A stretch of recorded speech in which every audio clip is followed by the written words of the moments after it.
말씀 찾겠습니다. 창세기 12장 1절에서 3절까지 말씀 함께 보겠습니다. 창세기 12장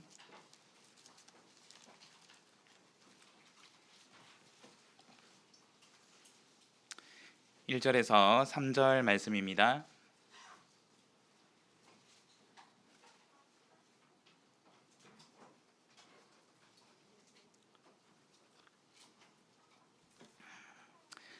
창세기 12장 1절에서 3절 말씀 찾으셨으면 함께 한 목소리로 읽겠습니다. 시작. 여호와께서 아브라함에게 이르시되 너는 너의 본토 친척 아비집을 떠나 내가 내게 지시할 땅으로 가라. 내가 너로 큰 민족을 이루고 내게 복을 주어 내 이름을 창대케 하리니 너는 복의 근원이 될지라. 너를 축복하는 자에게는 내가 복을 내리고 너를 저주하는 자에게는 내가 저주하리니 땅의 모든 족속이 너를 인하여 복을 얻을 것이니라 하신지라. 아멘. 네, 할렐루야로 인사 나오도록 하겠습니다. 할렐루야. 네, 우리 모든 청주교회 성도 여러분들 그리고 청주교회 성도 여러분들 비롯해서 우리 모든 참여수교회 성도 여러분들 반갑습니다. 네.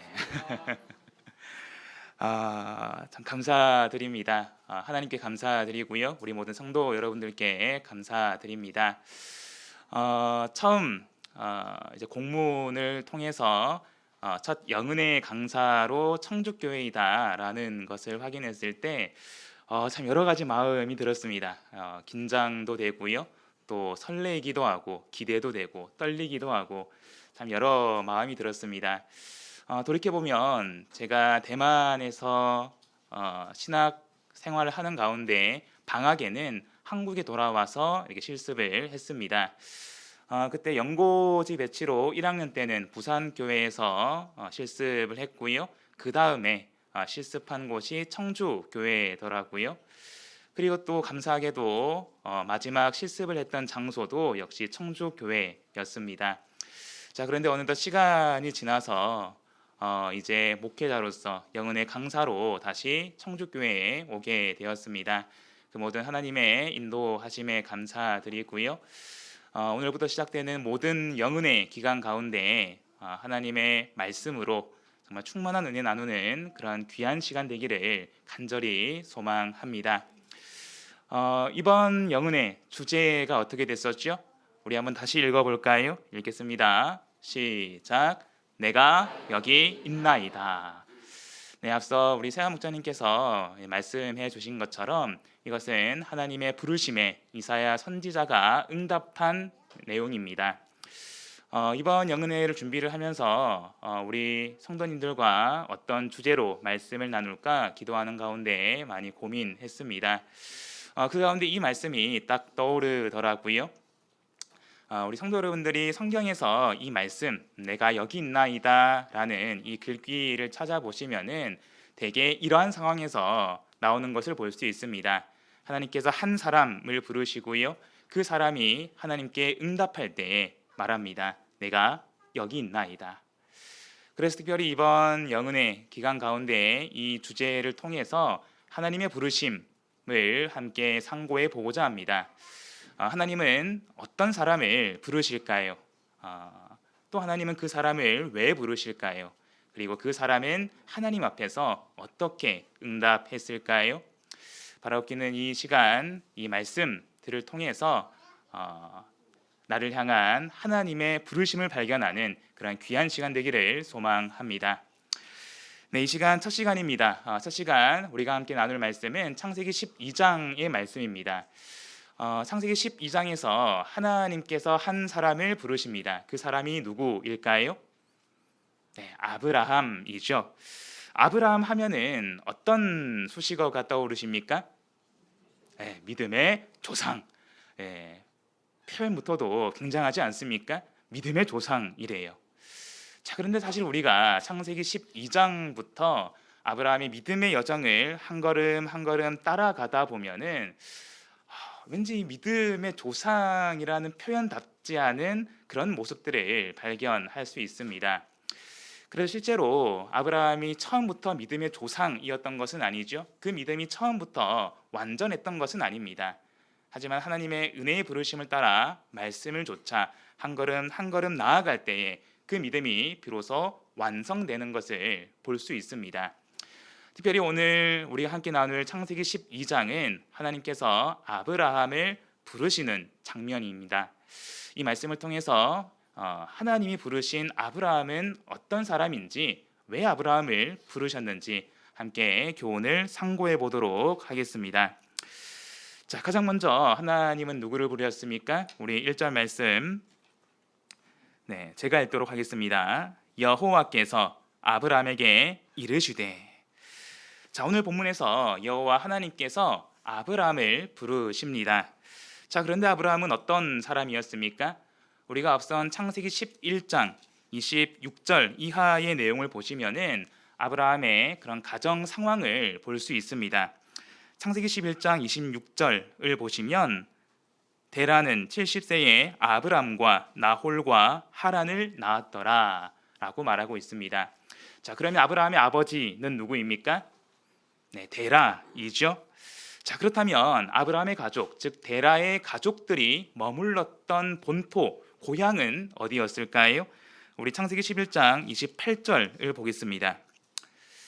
하란은 그 아비 데라보다 먼저 본토 갈대아 우르에서 죽었더라. 이어서 31절입니다. 데라가 그 아들 아브람과 하란의 아들 그 손자 롯과 그 자부 아브람의 아내 사레를 데리고 갈대아 우르에서 떠나. 자, 여기서 데라의 가족, 아브라함의 가족의 고향이 나오죠. 그곳이 어디입니까? 갈대아 우르라고 말하고 있습니다. 갈대아 지방에 속한 우르라는 땅이었는데요. 이 우르라는 땅은 쉽게 말해서 문명이 발생된 굉장히 큰 도시였습니다. 그래서 여기서는 교통이 발달되었고요. 상업, 농업 많은 것이 발달되었습니다. 쉽게 말해서 사람이 살기에 너무나 좋은 땅이었다라는 것입니다. 자, 그런데 우리가 고대의 이러한 도시들의 특징, 공통점을 살펴보면은 한 가지 드러나는 것이 있습니다. 그것이 무엇일까요? 바로 우상 숭배가 성행하던 곳이었다라는 것입니다. 자, 실제로 당시 갈대아 지방의 우르라는 도시는 최고의 문명 도시임과 동시에 달의 신을 숭배하는 그런 곳이었다라는 것입니다. 자, 그러면 이런 큰 도시에서 우상 숭배가 만연한 이 도시에서 데라의 가족들은 전혀 영향을 받지 않았을까요? 우리 여호수아 24장 2절 말씀 보겠습니다. 여호수아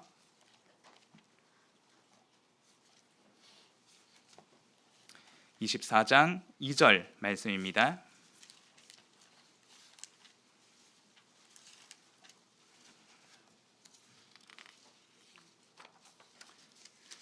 여호수아 24장 2절 말씀 찾으셨으면 함께 읽겠습니다. 시작. 여호수아가 모든 백성에게 이르되 이스라엘 하나님 여호와의 말씀에 옛적에 너희 조상들 곧 아브라함의 아비 나홀의 아비 데라가 강 저편에 거하여 다른 신들을 섬겼으나. 나홀의 아비 데라가 강 저편에 거하여 무엇을 섬겼다고요? 다른 신을 섬겼대요. 무엇을 섬겼습니까? 우상을 섬겼다라는 것입니다. 아브라함의 아버지 데라가 우상을 섬겼다라는 것이죠. 자, 이렇게 보면은 우리가 이 집의 모습을 대략적으로 그려볼 수 있습니다. 아브라함 하면은 우리가 믿음의 조상을 떠올리지만 그의 처음 모습, 그의 가족들의 모습을 보면은 우상이 만연한 도시에서 고향을 삼아 우상을 섬기던 그런 가정이었다라는 것입니다. 특별히 데라가 우상을 섬겼다라고 강조하고 있죠.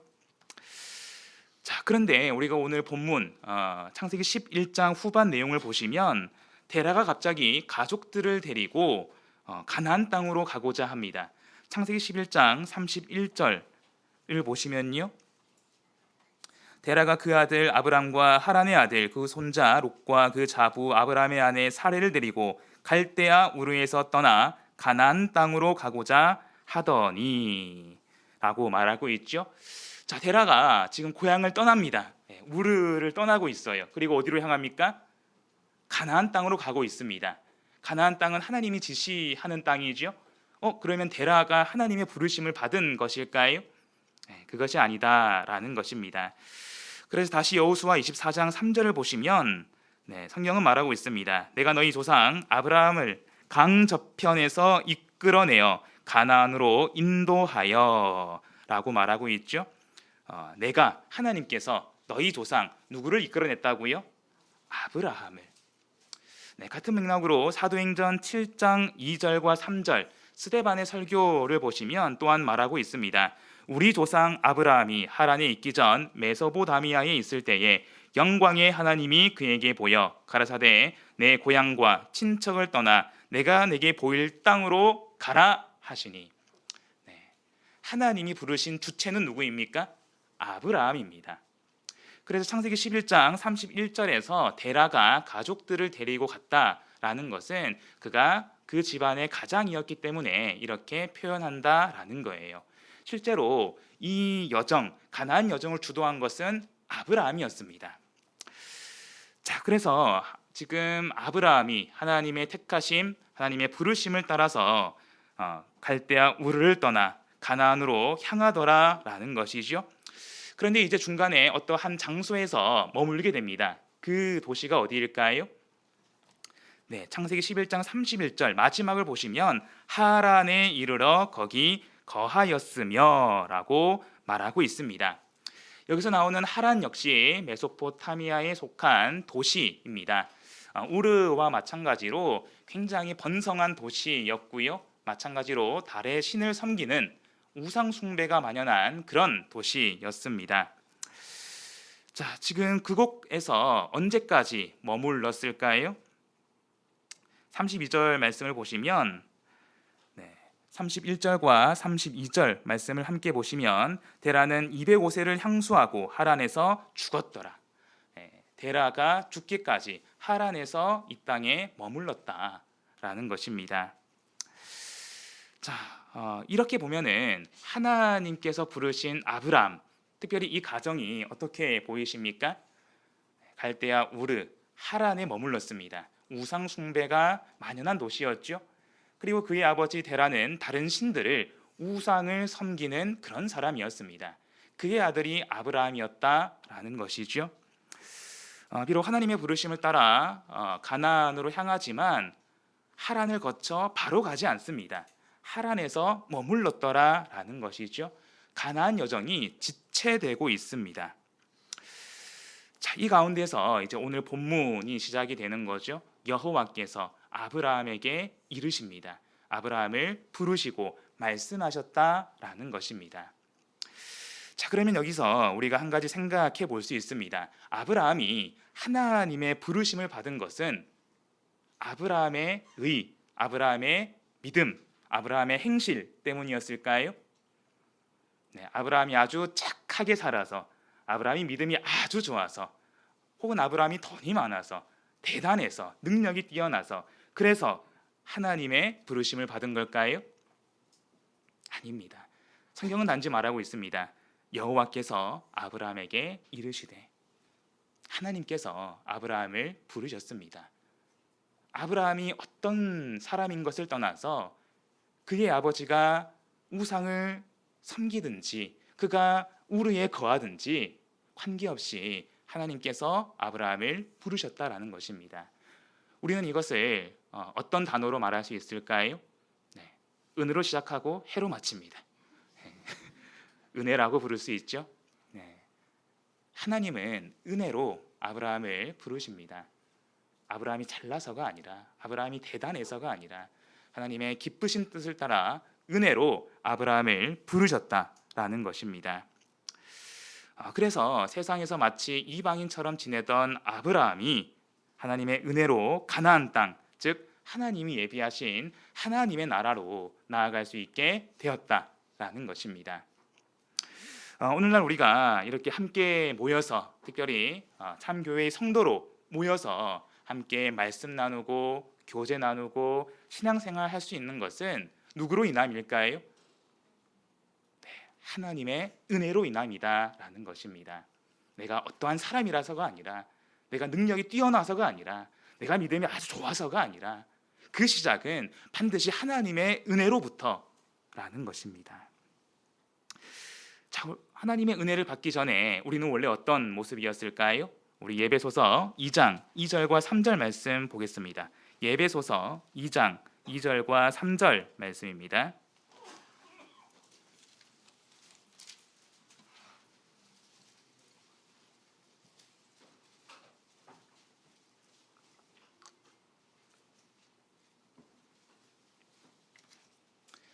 예배소서 2장 2절과 3절 말씀 함께 읽어보겠습니다.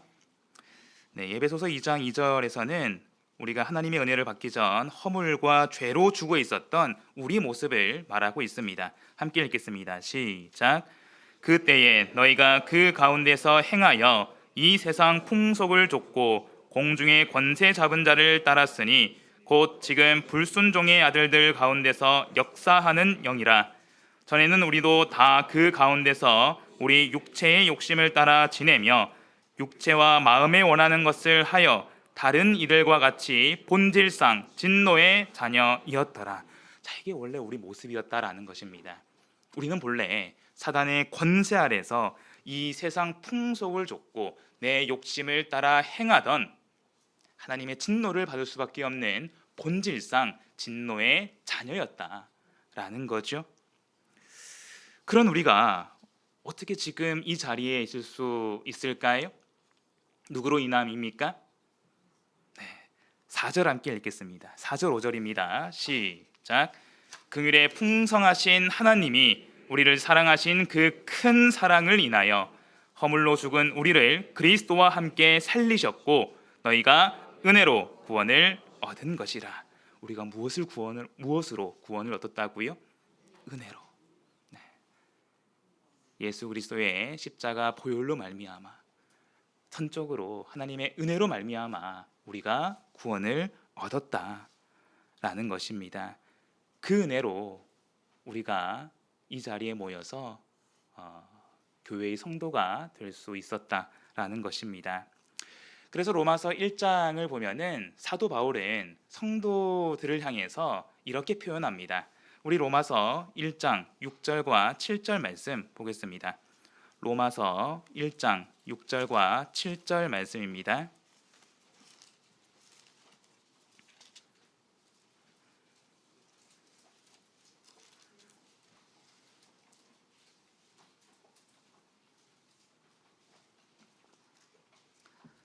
로마서 1장 6절 7절 말씀 네, 함께 읽겠습니다. 시작. 너희도 그들 중에 있어 예수 그리스도의 것으로 부르심을 입은 자니라. 로마에 있어 하나님의 사랑하심을 입고 성도로 부르심을 입은 모든 자에게 하나님 우리 아버지와 주 예수 그리스도로조차 은혜와 평강이 있기를 원하노라. 아멘. 여기서 어떤 단어가 눈에 띄십니까? 부르심. 우리는 예수 그리스도의 것으로 부르심 받았다라는 것입니다. 그 부르심을 따라서 우리가 지금 교회의 성도가 될 수 있었다라는 것입니다. 교회의 뜻이 무엇일까요? 네, 잘 알고 계시죠? 단순히 건물 위에 십자가 올린다고 교회가 아니다라는 것입니다. 세상으로부터 하나님의 뜻을 따라 부르심 받은 성도들의 모임, 우리는 그 모임을 교회라고 말합니다. 우리는 하나님의 은혜로 이 자리에 있을 수 있음을 믿습니다. 그 은혜로 우리가 교회의 성도가 될 수 있었고요. 우리가 이 자리에 모여서 함께 하나님을 찬양하고 하나님께 기도드리고 함께 신앙생활 할 수 있다라는 것입니다. 그 은혜가 얼마나 큰 은혜인지 생각해 보셨습니까? 그래서 마치 어느 순간에는 내가 내 믿음으로 이 자리에 있을 수 있던 것처럼 여기 기도합니다. 태어나 보니 믿음의 가정이었으니까, 우연히 전도 받았으니까. 하지만 신앙인에게, 그리스도인의 삶에 우연은 없습니다. 모든 것이 하나님의 기쁘신 뜻대로 하나님의 섭리 안에 있다라는 것입니다. 그래서 예배소서 1장 4절, 5절에서도 우리를 향한 택하심을 언제부터였다라고 말하고 있습니까? 창세 전부터. 창세 전에 그리스도 안에서 우리를 택하셨다라고 말하고 있습니다. 저를 비롯해서 여기 계신 우리 모든 성도 여러분 한 분 한 분을 향한 하나님의 기쁘신 뜻이 있다, 계획이 있었다라는 것입니다. 그 뜻과 계획을 따라서 우리가 지금 이 자리에 있을 수 있는 것입니다. 그래서 우리가 하나님의 부르심을 생각할 때에 내가 지금 이 자리에 있는 것 자체가 너무나 큰 하나님의 은혜이다, 너무나 큰 하나님의 사랑이다 라는 것을 먼저 깨달을 수 있어야 되겠습니다. 단순히 내가 무엇을 해서, 내가 어떤 사람이라서가 아니라 하나님의 뜻에 따라 우리를 택하시고 부르셨다라는 것입니다. 그래서 어떤 상황에도 그 부르심에 감사할 수 있는 그런 우리 되기를 원합니다. 내가 신앙생활을 하면서 어떤 순간에는 괴로운 순간이 있죠. 참 힘든 순간이 있습니다. 그럴 때는 막 나도 모르게 원망 불평이 나와요. 어느 순간에는 아이고, 내가 이럴 거면 내가 왜 교회에서 신앙생활을 했을까? 아이고, 내가 그때 전도 받지 말걸. 아이고, 내가 그때 이렇게 하지 말걸. 하지만 만약 그런 생각이 들 때면 오늘 말씀을 천천히 곱씹어 보시기 바랍니다. 우리를 향한 그 부르심에 놀라운 하나님의 은혜가 있다라는 것입니다. 바로 우리는 어떤 상황, 어떤 괴로움 속에도 나를 향한 하나님의 부르심을 인식하고 그 부르심에 감사함으로 찬양하는 그런 저와 우리 성도님들 되시길 간절히 구합니다. 네. 자, 그렇다면 여기서 우리가 한 가지 더 생각해 볼 수 있습니다. 하나님은 은혜로 아브라함을 부르셨죠? 자, 그러면 하나님은 왜 아브라함을 부르셨을까요? 네, 하나님의 부르심에는 반드시 이유가 있습니다. 반드시 목적이 있습니다.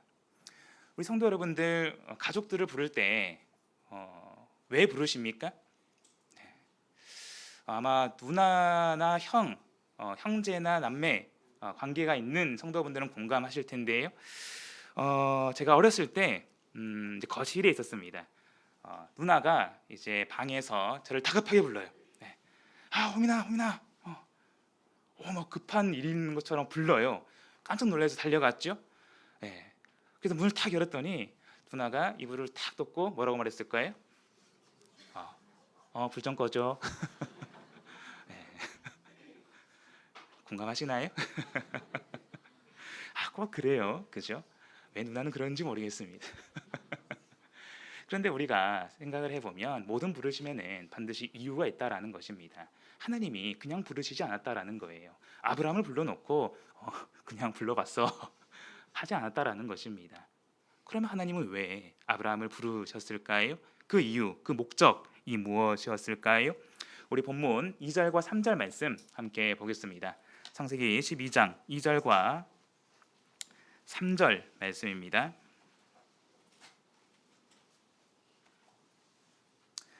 2절과 3절 함께 읽겠습니다. 시작. 내가 너로 큰 민족을 이루고 내게 복을 주어 내 이름을 창대케 하리니 너는 복의 근원이 될지라. 너를 축복하는 자에게는 내가 복을 내리고 너를 저주하는 자에게는 내가 저주하리니 땅의 모든 족속이 너를 인하여 복을 얻을 것이니라 하신지라. 아멘. 자, 우리가 1절 후반부부터 2절과 3절을 보시면 하나님의 말씀, 아브라함을 향한 하나님의 말씀을 두 가지로 나누어 볼 수 있습니다. 1절 후반부에서 하나님은 아브라함을 향해서 명령하십니다. 그 명령이 무엇입니까? 떠나고 가라라는 것입니다. 너의 본토, 친척, 아비 집을 떠나 내가 지시할 땅으로 가라라고 명령하시죠. 그리고 이어지는 2절, 3절은 무엇일까요? 약속하십니다. 네가 이렇게 내 말에 순종하면, 이 명령에 순종하면 내가 이러한 축복을 주겠다라고 약속하시는 겁니다. 명령과 약속이 있죠. 자, 여기서 우리는 먼저 하나님의 약속, 이 축복을 생각해 볼 텐데요. 하나님이 복을 주겠다 약속하십니다. 자, 어느 날 하나님께서 우리 성도 여러분들의 꿈속에 나타나셔서 약속하십니다. 자, 이제 내가 너에게 복을 주겠다. 만약 우리 성도 여러분들이 꿈속에서 하나님의 음성을 들었다면 어떤 복을 기대하시겠습니까? 네. 또 세상 사람이라면 어떤 복을 기대하게 될까요?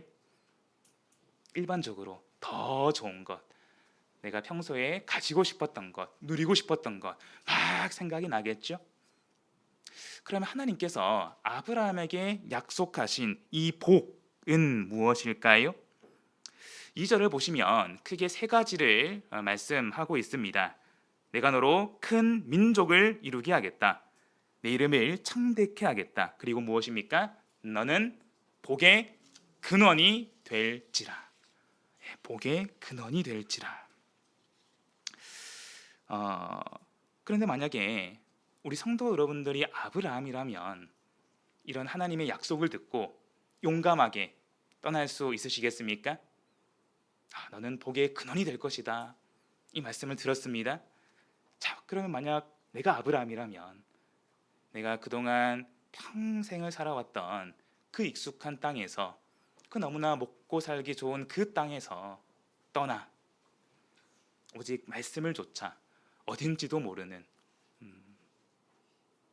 어떻게 가는지도 모르는, 그저 말씀을 의지해서만 가야 하는 그 길을 용감하게 떠날 수 있으시겠습니까? 쉽지 않다라는 것입니다. 이미 아브라함은 내가 원래 살던 땅에서 잘 먹고 잘 살고 있었습니다. 그런 땅에서 단순히 아브라함의 하나님의 그런 말씀 하나만을 믿고 가기에는 내가 감수해야 될 위험이 너무나 크다라는 것입니다. 그동안 내가 고향에서 누리던 많은 것을 내려놔야 되고요. 그리고 이제 떠나려면은 길을 걸어가야 되죠. 그 당시에 우르 하란을 거쳐서 가나안으로 간다라는 것이 쉬운 일이었을까요? 이것은 위험한 일입니다. 추위와 더위, 배고픔, 짐승떼, 수많은 위험을 감수하고 목숨을 걸고 나아가야 되는 거예요. 그럼 우리 성도 여러분들이라면 이런 위험을 모두 감수하고 나아갈 수 있겠습니까? 이 약속 하나만 믿고요. 그래서 아브라함 입장에서는 이것은 참 쉬운 명령이 아닙니다. 어려운 명령이에요. 그런데 우리가 오늘 본문 4절을 말하면 어떻게 말하고 있습니까? 이에 아브라함이 여호와의 말씀을 쫓아갔다 라고 말하고 있습니다. 다른 소리 안 하고 말씀을 쫓아갔대요. 왜 아브라함은 이런 모든 위험을 감수하고 하나님의 말씀을 따라 하나님의 말씀을 쫓아 하나님이 지시할 땅으로 나아갔을까요? 우리가 오늘 이 문장을 한번 생각해 보고자 합니다. 하나님은 오늘 2절에서 아브라함에게 약속하십니다. 너는 복의 근원이 될 것이다. 이 말을 당시에 사람들이 쓰던 히브리어로 직역을 해보면 그리하여 너는 반드시 복이 될 것이다 라고 직역할 수 있습니다. 너는 복 그 자체가 된대요. 이게 무슨 말일까요? 여기서 중요한 것은 복의 의미입니다. 우리 성도 여러분들 일반적으로 복 하면은 무엇이 떠오르십니까? 복, 일단 좋은 거죠. 내가 누리는 것, 내가 평소에 갖고 싶었던 것, 내가 하고 싶었던 것, 긍정적인 것이지 않습니까? 우리는 모두 누구나 복을 누리고 싶어 합니다. 세상 사람들도 그러하죠. 제가 고등학교 때 굉장히 유행했던 한 광고가 있습니다. 하얀 설원에 빨간 니트, 빨간 옷을 입은 여자 연예인이 나와서 딱 한마디 합니다. 여러분, 어제 벌써 아는 눈치시네요. 뭐 되라고요? 부자 되세요. 들어보셨나요? 딱 그 한마디예요. 그리고 이제 마지막쯤에 광고의 이제 목적, 광고하려는 그 내용이 나옵니다. 그 광고는 무엇을 광고하기 위함이었을까요? 카드 회사 광고였습니다. 돈 많이 쓰고 돈 잘 쓰고 돈 많이 벌어서 부자 되라는 거죠.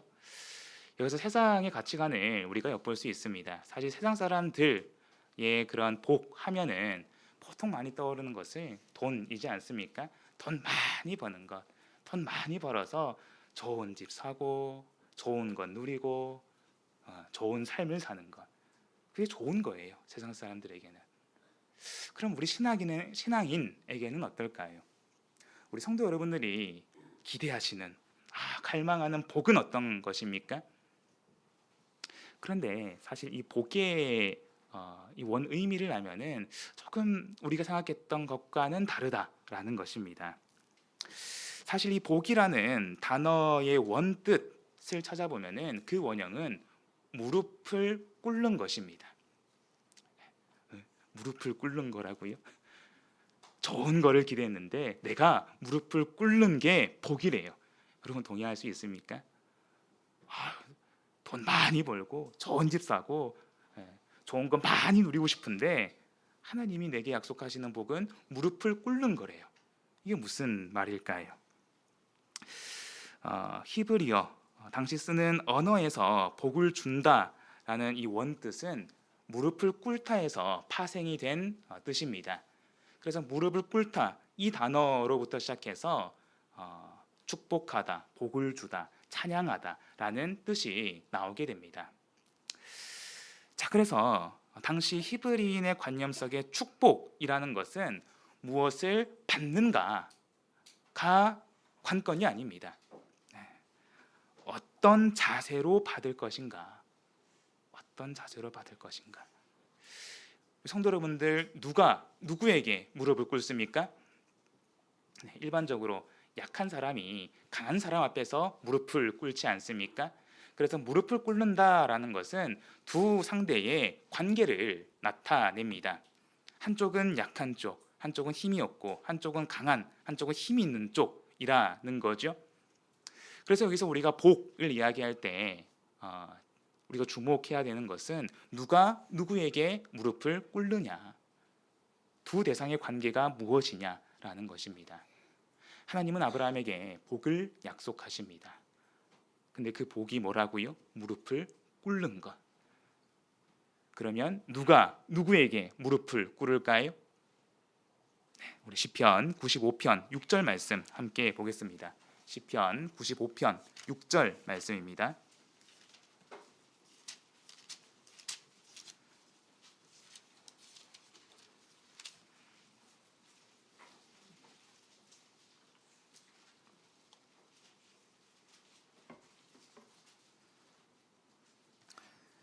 시편 95편 6절 말씀 함께 읽겠습니다. 시작.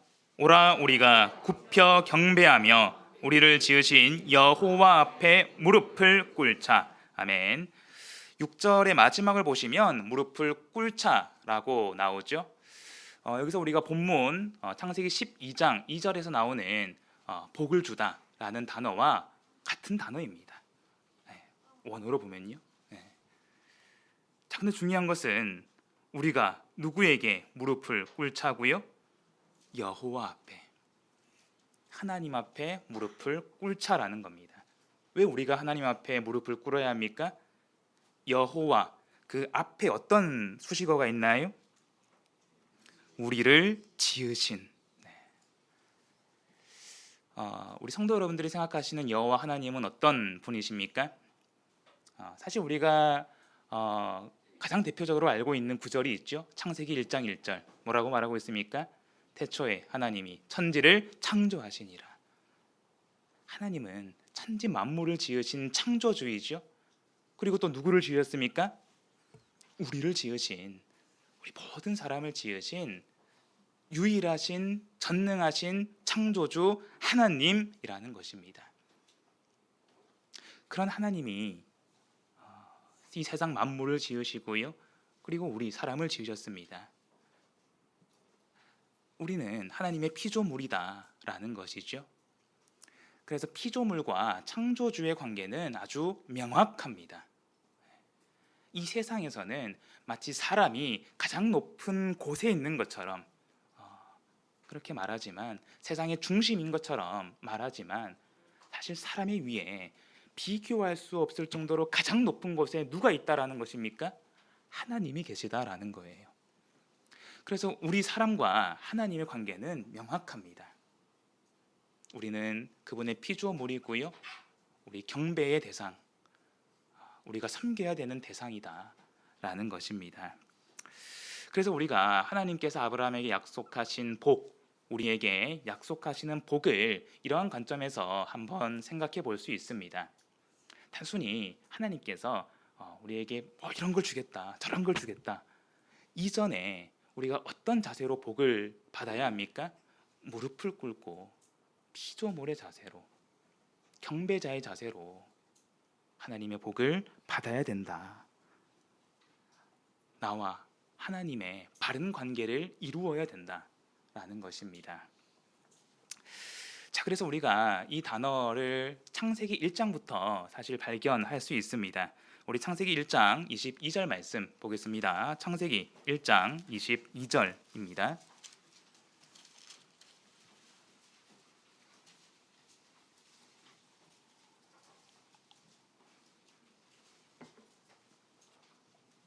창세기 1장 22절 함께 읽겠습니다. 시작.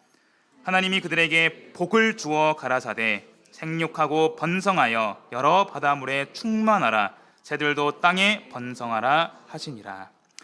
자, 하나님이 이 땅에 생물을 지으시면서 그들에게 복을 주셨습니다. 복을.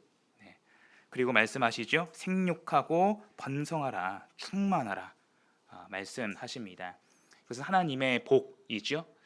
그런데 여기서 우리가 방금 살펴본 이 복의 의미를 따라 생각을 해보면 하나님은 피조물을 지으실 때 이미 처음부터 그들과의 관계를 정립했다라는 것입니다. 창조주와 피조물의 관계. 마찬가지로 27절 말씀 보겠습니다. 27절, 28절 함께 읽겠습니다. 시작. 하나님이 자기 형상 곧 하나님의 형상대로 사람을 창조하시되 남자와 여자를 창조하시고 하나님이 그들에게 복을 주시며 그들에게 이르시되 생육하고 번성하여 땅에 충만하라 땅을 정복하라 바다의 고기와 공중의 새와 땅에 움직이는 모든 생물을 다스리라 하시니라. 하나님이 자기 형상을 따라 사람을 지으셨습니다. 그리고 복을 주시죠. 그런데 우리가 22절 그리고 28절을 서로 비교를 해보면은 사람에게는 추가적으로 복을 주십니다. 그 복이 무엇입니까? 정복하라, 다스리라 말씀하시죠. 사람에게 이 세상 만물을 다스리는 그러한 권한, 그러한 복을 주신 것입니다. 그런데 세상 사람들은 마치 내가 온 땅의 주인인 것처럼, 내가 가장 높은 곳에 있는 것처럼 스스로를 여기죠. 하지만 우리 위에 누가 있다라는 것입니까? 하나님이 있다라는 것입니다. 그래서 우리가 하나님이 우리에게 주시는, 우리에게 약속하시는 이 복을 다시 한번 생각해 볼 수 있어야 되겠습니다. 특히 한국 사회는 이제 기복 신앙의 영향을 받아서 아이고 천지 신명이시여 저에게 이걸 주시옵소서, 이걸 주시옵소서, 저걸 주시옵소서 막 빌지 않습니까? 그런데 어느 순간 우리 역시 하나님께 기도하고 간구하는 가운데 마치 그런 모습으로 하나님 이런 복도 주시고요, 저런 복도 주시고요, 이것도 저것도 다 주세요. 그런데 정작 우리의 모습은 어떻습니까? 무릎을 꿇지 않고 마치 맡긴 짐 보따리 찾는 것처럼 하나님 복 내놓으세요. 저 하나님 자녀잖아요. 하나님 백성이잖아요. 그런 모습이 하나님 보시기에는 어떨까요? 분명 창조주와 피조물의 분명한 관계가 있는데 마치 거기에 빳빳이 목을 곧게 하고 이렇게 배를 내밀고 복을 주세요. 우리가 하나님께 구해야 되는 복은 그런 복이 아닙니다. 가장 먼저 나와 하나님의 바른 관계를 이루어야 된다라는 것이죠. 그래서 우리가 하나님이 아브라함에게 약속하시는 이 복을 다시 생각해 볼 수 있습니다. 하나님은 아브라함에게 복을 주겠다 약속하고 있습니다. 그런데 그 복이 어떤 복이었습니까? 우리 다시 창세기 12장 2절 보겠습니다. 창세기 12장 2절 제가 읽겠습니다. 내가 너로 큰 민족을 이루고 이어서 7절 말씀입니다. 여호와께서 아브라함에게 나타나 가라사대 내가 이 땅을 내 자손에게 주리라 하신지라. 창세기 12장 이후부터 하나님은 아브라함을 부르시고요, 끊임없이 약속하십니다. 내게 이런 복을 주겠다. 그 대표적인 복이 두 가지가 있습니다. 바로 자손, 민족에 대한 복이고요, 그리고 땅에 대한 복입니다. 내가 너로 큰 민족을 이루게 하겠다. 내가 너로 이 땅을 주겠다. 그리고 이 약속은 점점 구체화돼요. 자, 그러면 하나님이 약속하신 이 민족과 땅은 무엇일까요? 단순히 정말 압도적인 수의 굉장히 강하고 큰 민족, 압도적인 크기의 땅, 그래서 세상 그 어느 나라와 범접할 수 없는 그런 강한 것을 말하는 것일까요? 네. 하나님이 아브라함에게 약속하신 것은 눈에 보이지 않는 영적인 축복입니다. 하나님이 아브라함에게 명령하신 것이 무엇입니까? 내 고향을 떠나서 내가 지시할 땅으로 가라라는 것입니다. 아브라함의 입장에서 이 땅은 어디인지 모릅니다. 어떻게 가는지도 모르고요, 그 땅에 무엇이 있는지도 전혀 알 수 없습니다. 자, 그런데 우리가 흔히 국가를 구성하는 세 가지 요소를 생각해 볼 수 있습니다. 혹시 들어보셨습니까? 국가, 나라를 구성하는 세 요소, 뭐가 있을까요? 네, 영토가 필요하고요, 국민, 주권. 네, 이 세 가지가 나라, 국가를 구성하는 굉장히 중요한 세 가지입니다. 자, 그런데 하나님이 약속하신 복은 무엇이었습니까? 민족, 그리고 땅, 영토였죠. 자, 그러면 여기서 하나님이 이루고자 하시는 나라는 어떤 나라일까요? 세상적으로 보이는 그런 강한 나라가 아니라 영적인 하나님의 나라를 이루겠다. 그래서 하나님의 이 약속, 이 축복의 약속은 내가 너를 통해서 하나님의 나라를 이루겠다라는 것입니다. 그 나라를 통해서 만민을 구원하겠다라는 하나님의 구속의 계획을 밝히시는 것입니다. 자, 그래서 이 복이 얼마나 큰 복인지 모릅니다. 우리가 세상적으로 생각할 수 있는 어떤 복이 있다 하더라도 그 복은 결국 이 세상에서만 누릴 수 있는 거예요. 하지만 하나님이 약속하시는 영적인 복, 하나님 나라의 복은 영원한 복입니다. 내가 세상을 떠나는 날, 그 이후에도 하나님의 나라에서, 하늘나라에서 영원히 누릴 수 있는 복을 하나님이 약속하고 있는 것입니다. 자, 그래서 우리가 복에 대한 생각을 바꿀 수 있어야 되겠습니다. 단순히 기도하는 가운데 하나님 이런 복 주세요, 저런 복 주세요, 이렇게 해주시고요, 저렇게 해주세요 하기 전에 내가 지금 어떤 자세로 하나님께 나아가고 있는가, 무릎을 꿇지 않고 고개 빳빳이 들고 하나님께 복을 요구하고 있지는 않았는지 우리가 우리의 모습을 생각해 볼 수 있어야 되겠습니다. 하나님이 이루고자 하시는 나라는 하나님의 나라입니다. 하나님의 나라의 주인, 그 나라의 왕은 누구일까요? 하나님이시죠. 그래서 하나님 나라의 백성은 하나님의 다스림을 받아야 됩니다. 그것이 하나님께서 우리에게 약속하시는 복이라는 것입니다. 우리가 하나님 안에 있는 것. 자, 그래서 지금 하나님이 아브라함에게 이러한 복을 약속하고 있습니다. 그래서 구약 시대에서 아브라함을 통해 난 이스라엘 민족을 통해 하나님의 나라를 엿볼 수 있죠. 그렇다면 신약 시대에는 이 나라가 어디를 통해서 드러날까요?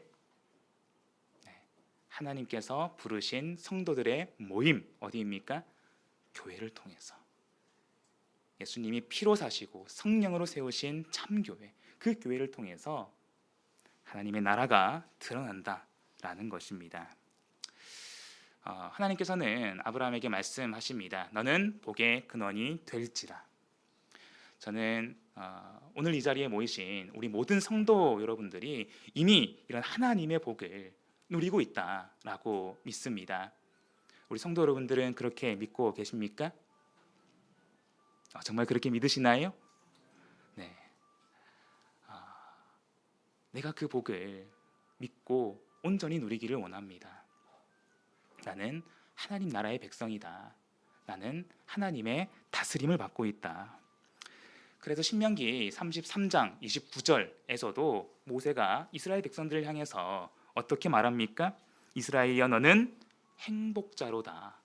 여호와의 구원을 너같이 얻은 백성이 누구냐? 네. 이미 우리는 예수 그리스도의 은혜로 죄로부터 구원을 받았고요. 물과 영으로 거듭나 그리스도 안에서 참교회의 성도로 함께 신앙생활하고 있습니다. 그래서 우리가 나는 이미 이 복 안에 있다 라는 것을 기억하고 이 복을 온전히 누리기 위해서 무릎으로 하나님께 나아갈 수 있어야 되겠습니다. 정말 낮은 자세로 겸손한 마음으로 하나님의 복을 누리고 하나님의 뜻을 이루어가는 삶, 그 삶을 위해서 오늘 하나님께서 저와 여러분을 택하시고 부르셨음을 믿습니다. 그럼 우리가 이 복을 끝까지 온전히 누리기 위해서는 무엇을 해야 될까요? 우리 마지막으로 창세기 12장 1절 말씀을 다시 함께 읽어보도록 하겠습니다. 창세기 12장 1절 말씀입니다. 창세기 12장 1절 함께 읽겠습니다. 시작. 여호와께서 아브라함에게 이르시되 너는 너의 본토 친척 아비 집을 떠나 내가 내게 지시할 땅으로 가라. 아멘. 앞서 하나님의 말씀 두 가지로 요약할 수 있다라고 했죠. 명령과 약속이었습니다. 이 명령에 온전히 순종할 때 하나님의 축복을 온전히 누릴 수 있다라는 것입니다. 그러면 우리가 하나님의 백성으로서 하나님의 다스림을 받는 하나님 나라의 백성으로서의 복을 누리기 위해서는 무엇을 해야 되느냐? 떠나고 가야 된다라는 것입니다. 어디를 떠납니까? 너의 본토, 친척, 아비 집을 떠나라. 그러면 이제 우리가 그동안 오래 머물렀던 청주를 떠나면 될까요? 이건 단순히 땅을 이야기하는 것이 아닙니다. 왜 하나님은 아브라함에게 떠나라고 하셨을까요? 그 땅은 무엇이 성행했습니까? 우상 숭배. 우상은 하나님이 가장 싫어하는 것입니다. 극도로 미워하시는 것이죠. 반드시 멸해야 하는 것입니다. 그러면 오늘날 우상은 무엇일까요? 단순히 어떤 형상이 있는 그런 불상, 그런 동상만을 말하는 것일까요? 아닙니다. 나를 하나님께로부터 멀어지게 하는 그 모든 것이 바로 나의 우상이다 라는 것입니다. 그것이 때로는 내 욕심이 될 수 있고요. 때로는 과한 걱정과 근심이 될 수 있습니다. 또 때로는 내가 너무나 익숙하고 편한 그러한 환경, 어떤 무엇이든지 나를 하나님께로부터 멀어지게 하는 것이 있다면 그것이 바로 나의 우상이라는 것을 우리가 기억할 수 있어야 되겠습니다. 그래서 우리는 반드시 먼저 떠나야 됩니다. 아브라함이 내가 속했던 그 곳에서 떠나지 않았다면 하나님 나라의 백성, 그 복을 온전히 누릴 수 있었을까요? 없습니다. 반드시 먼저 떠나야 합니다. 그리고 어떻게 해야 됩니까? 가야 되죠. 어디로 가야 됩니까? 자, 본문에서 뭐라고 말하고 있습니까? 내가 내게 지시할 땅으로 가라고 말씀하십니다. 지시할 땅. 중요한 것은 아브라함의 입장에서 보면요, 이 땅이 어디에 있는지, 어떻게 가는지, 무엇이 있는지 알았을까요? 갈 바를 알지 못하고 갔습니다. 아는 게 없어요. 만약 하나님께서 우리 성도 여러분들에게 자, 이제 내가 너에게 길을 알려주겠다. 너는 이제 모든 것에부터 떠나서 여기로 가라. 하나님 어떻게 가는데요? 일단 가봐. 내가 알려줄게. 거기 뭐가 있는데요? 일단 가봐. 그렇게 말씀하시면 여러분 담대하게 나아갈 수 있겠습니까? 참 어려운 명령이죠. 중요한 것은 어디로 가느냐 알지 못합니다. 근데 분명한 것이 있죠. 내가 내게 지시할 땅, 그 말씀을 따라가라는 것입니다. 하나님의 말씀을 의지해서 하나님이 가리키는 그 방향으로 나아가라 라고 말하고 있습니다. 그래서 시편 119편 105절에서 주의 말씀은 무엇이라고 말하고 있습니까? 내 발의 등이요 내 길의 빛이니이다. 우리는 지금 죄악이 관영한 세상 속에서 하나님의 자녀로 살아가고 있습니다. 눈으로 보기에는 너무 좋은 세상이에요. 점점 더 좋아지고 있습니다.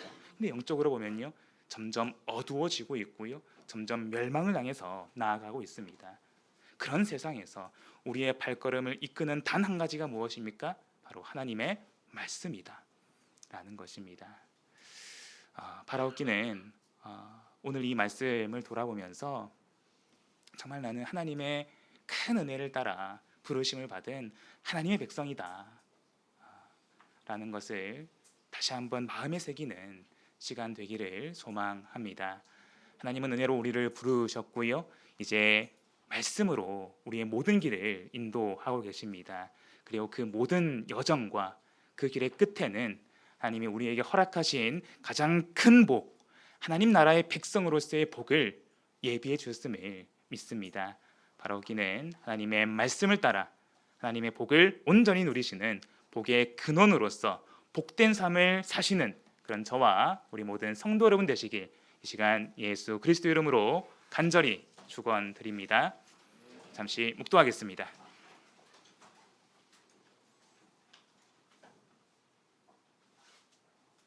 할렐루야, 아멘.